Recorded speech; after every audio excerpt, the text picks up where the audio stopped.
Hey there everybody, it's Mark Curley. I'm back with another How to Draw video.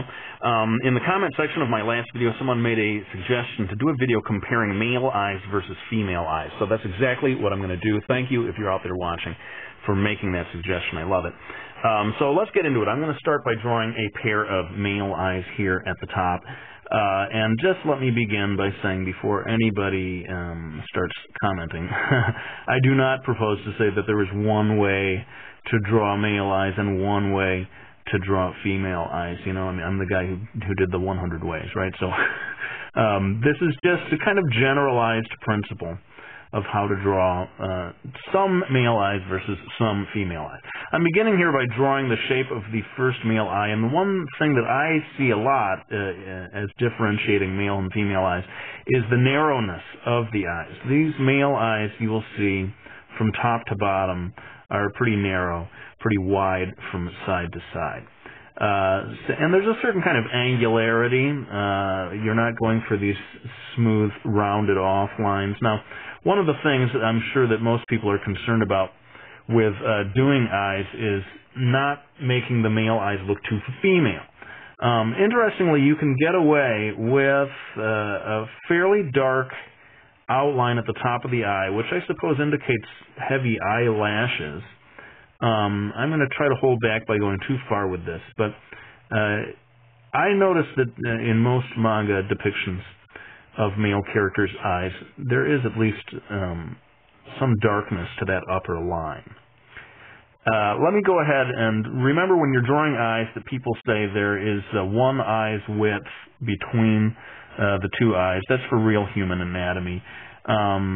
Manga artists will play around with that a little. I think this one, and because the face is turned away, it may appear that there's less than one eye's distance between these two eyes. And what happens, and this happens a lot, is that the eye that's turned further away from us is sort of condensed from side to side, not nearly as wide as this one over here. But again, I'm trying to replicate that same kind of thick upper eyelash here. And notice with this eye that's turned away, it's sort of, there's some indication of the eyelashes coming off on the right side. Then down here, because it's condensed, again, you're getting sort of a shorter line that's curving maybe a little more intensely than this line over here. I'm going to quickly indicate an eyelid over here.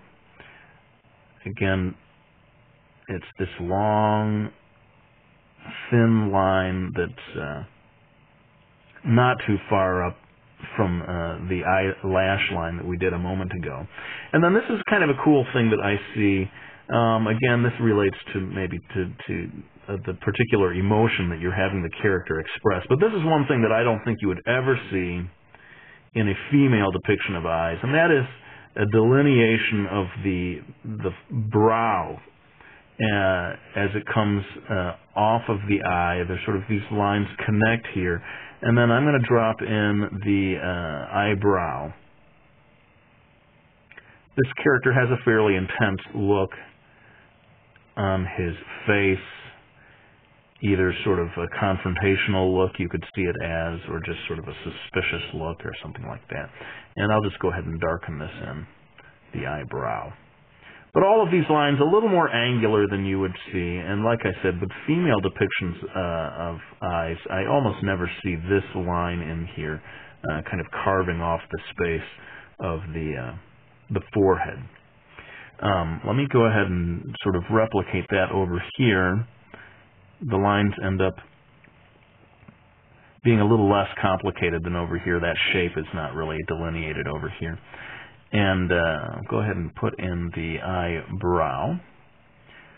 And I might as well, at the same time, create this line at the edge of the forehead. Or the edge of the face, I guess. And let's not forget to get that eyelid, the line that indicates the eyelid. Always trying to get the same kind of distance between these two. Finally, I think what you can get away with male eyes is to get just maybe one extra line down here, maybe another one right here. Again, that's not something you do so much with female eyes. And before I drive everyone crazy waiting, let's go ahead and do the iris here. A million different ways to draw the iris manga style. I'm just going to choose a kind of simple one that I find, as I look at the more popular manga series out there right now, I find that the male eyes are drawn in a fairly simple way. You're not getting into all these flashy reflections and so forth. And especially this idea of just having one black dot, the pupil, right in the middle, maybe an indication of a highlight here, and then just almost nothing else. I see that a lot in manga nowadays. Over here, I'm going to go ahead and because the eye is a little bit condensed, this one ends up a little narrower, the iris does, from side to side. And one final thing, and this is something that you will only very rarely see when drawing female eyes, the male nose, the bridge of the nose, may also be indicated here just a little bit. Whereas with the female, they tend to not indicate the bridge of the nose much at all. And you may even get a little bit of sort of an indication of, I don't know, bags under the eyes or just sort of the eye socket in there. Anyway, that's the male eyes. And one interesting thing about this video is I can just drop down and do the female eyes right underneath it, and you can compare for yourself the differences right now. So let's go ahead and do the female eye, the first one down here below. Notice that it's much more curved, not so angular. Again, I just have to say it because I don't want anyone to get the idea that I'm saying this is the way or even a preferred way to do it. No, this is just one of thousands of ways of drawing manga eyes, but I had to choose one. You know, it's just a sample. So this one, very curved, and of course you're going to have more of an indication of the eyelash at the top. But, you know, different. It depends on the character. Not every female character has loads and loads of eyelashes. I'm going to try to keep it in control and just add a few over here on this one side. I tried to come up with two different sets of eyes that had largely the same expression to them. So you're going to see that this female character that I'm drawing will hopefully have a somewhat similar intense gaze, and yet it's drawn quite differently. So here's the lower eyelash, never closing all the way close. There's generally quite a big gap here, and then sometimes a gap here as well. I should say often a gap here as well. And I'm dropping in a few little eyelashes here off to the one side. Don't want to go too crazy with that. And let's go ahead, just to keep things similar as I did with the last video, or the last pair of eyes. Go up here and do the female version. Again, condensed from side to side. And I like what happens sometimes with female eyes. You get to this edge here, and then you can really kind of do a little extra indications of the eyelashes coming off like that. And just a little bit of a sort of triangle down here that shows the edge of the eye.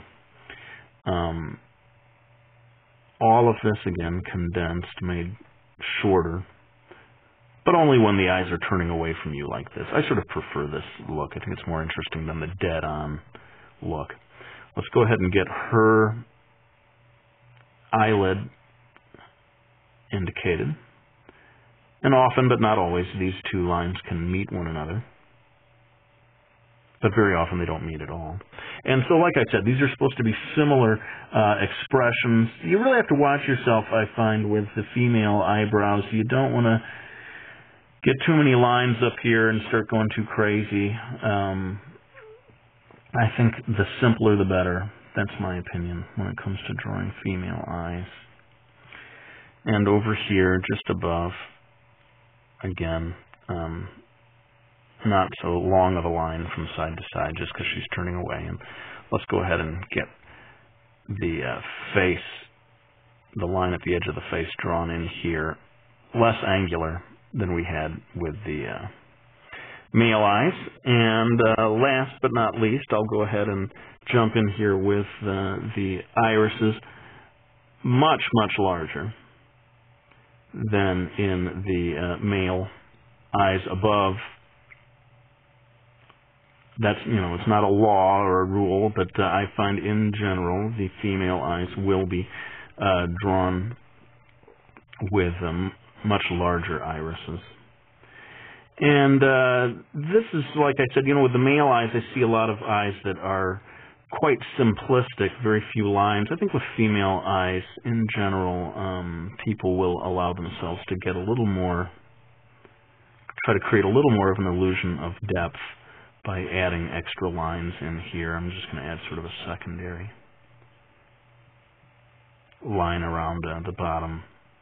Maybe not darken in the pupil all the way. That can be kind of an interesting effect, but you may want to go ahead and darken it all the way in.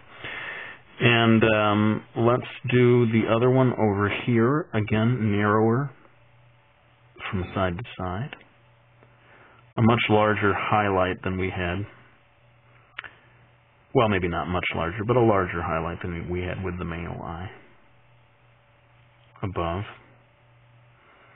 I'm finding as I look at this that I want to shade both of these in a little more just to have it get more of a finished look to it. So, and then last video I did, I forgot to shade in one of the eyes, and everyone was like, "You forgot to shade in the eyes. That's it. I'm unsubscribing. I'm never going to watch your videos again." No, nobody said that, but I did. You caught me, guys. You caught me. I forgot to shade in one of the eyes in my last video. That's the great thing about YouTube. You guys keep me on my toes. I will never get lazy, so long as I have my ever-vigilant YouTube subscribers. So, I think we're almost done with this one here. I hope you found that this video was useful for you. Thanks so much to everyone who pre-orders Brody's Ghost, my new series coming out from Dark Horse in July. Thanks so much to everyone who has ordered or does decide to get Miki Falls, my other series that's already out there from HarperCollins. But let's go ahead and lay down the pencil. I do hope that you found this one useful, and please keep suggesting things. This is where I get all my best ideas from you guys out there. Hope you enjoyed this video, and I will be back with another one real soon.